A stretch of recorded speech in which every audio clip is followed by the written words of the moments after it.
I'm Samara with Simple Preparations, and welcome to another plant-based episode where I show you how to make something plant-based. Today, we're making Seventh-Day Adventist style soybean milk.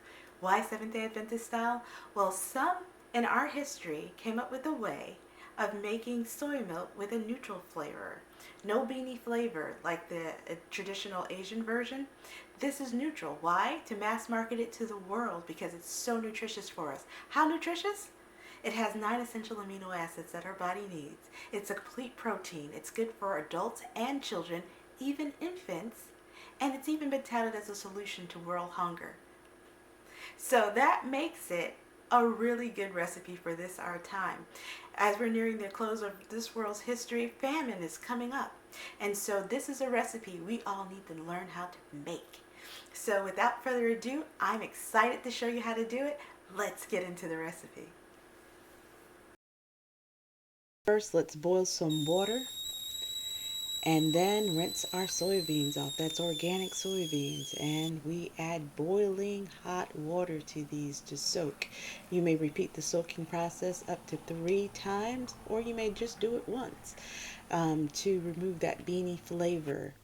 I find I like up to 3 times myself, and I do it at about an hour interval. I put the boiling water in, and then I rinse it off after an hour. After the soaking process is up, about 12 hours, 8 to 12 hours, I start de-skinning. That is crunching the soybeans through my fingers with both hands. And this process takes anywhere from 5 to 7 minutes. It may take more if you're really a perfectionist and you want every skin, but this is how easy I do it. I gather the water into the medium-sized bowl and pour off those skins from the soybeans. And that is quite easy to do. Oh, I see some lint on my dress. Oh, wow. But yes, I just do this until I'm probably 95% de-skinned on my soybeans. This improves both the taste and the texture. It's thought that the skins add to a bitter flavor to your soybeans, so I de-skin. And this is some creamy soy milk. The de-skinned soy milk, very creamy. Okay, I think this is my last pass. There's hardly any skins left in that medium bowl with the soybeans, so I'm just picking out some that I find. You're going to get about 95% no skins, It's okay if there's some skins left behind. So this is what your finished product should sound like. It should have a crunch to it.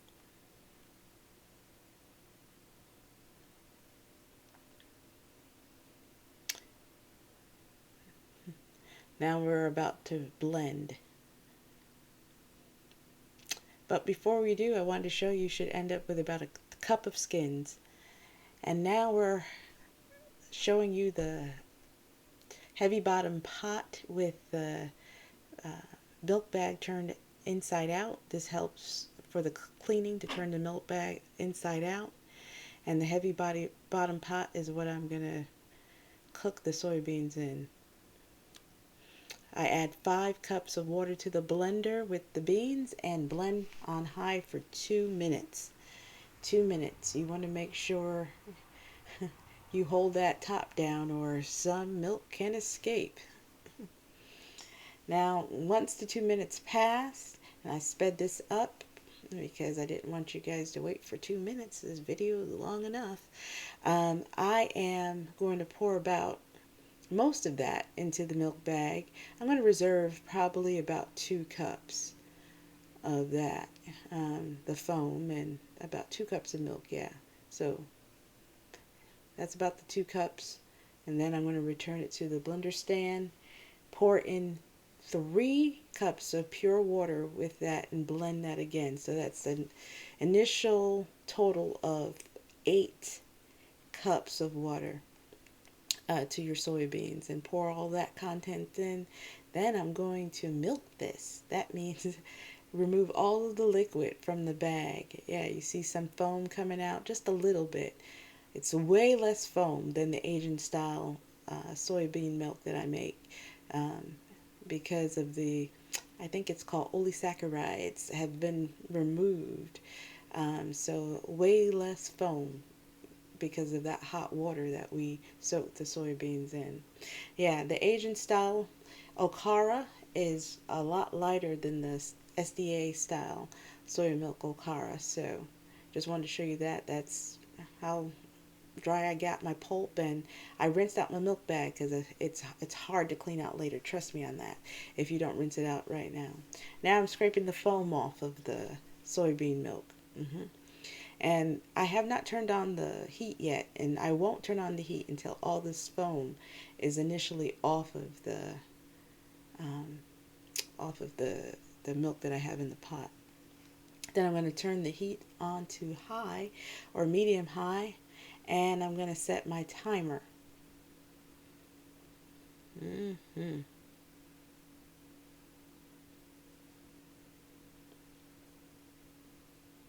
There I am turning it on medium high this time.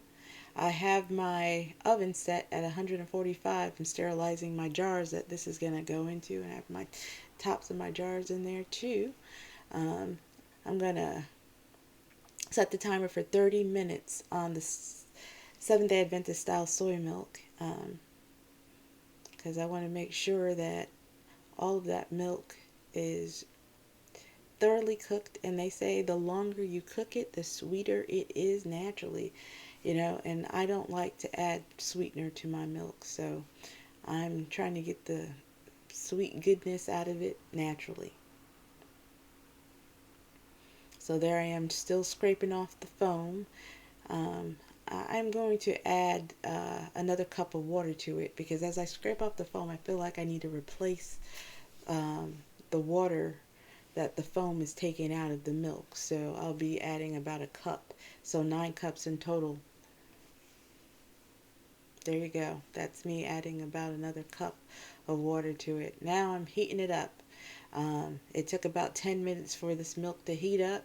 It's boiling, but you don't want it to overboil, because this thing will come straight out your pot. So you want to simmer it, right? So I just turned it down to low. I had to remove the pot because it was about to rise up on me, and I just did not want that to happen. So make sure that you have it at a simmer. I'm going to try to zoom in and show you the simmer. This is what the simmer bubbles should look like, and this is how it should stay. Okay, we're coming down to the wire. The 30 minutes is almost up. I'm still taking off the phone. Okay, we're done. 30 minutes went by that fast. I love this video. And now I'm setting the timer for 20 minutes, and I'm going to let the milk cool. A skin is going to form that's called yuba. Is going to form on top. I'm going to take that off after the 20 minutes, and there it is. I have a little plate by me. Oh, yes, and I just took my sterilized jars out of the oven. And so now I'm gathering a fork, twisting it around. I'm going to take that yuba out, that skin, and I set that aside. I love this stuff. I eat it with black salt. It tastes like an egg to me. And I'm going to pour that milk into jars. But first, I strain the milk into a rinse blender. Here's the residue. A little bubbles form when I pour it into jars, and so I just take a spoon once it is in the jar and scoop that out into the pot that I just poured the milk out of. And that is basically it. I want to thank Cecile Roberson for inspiring me to do these videos.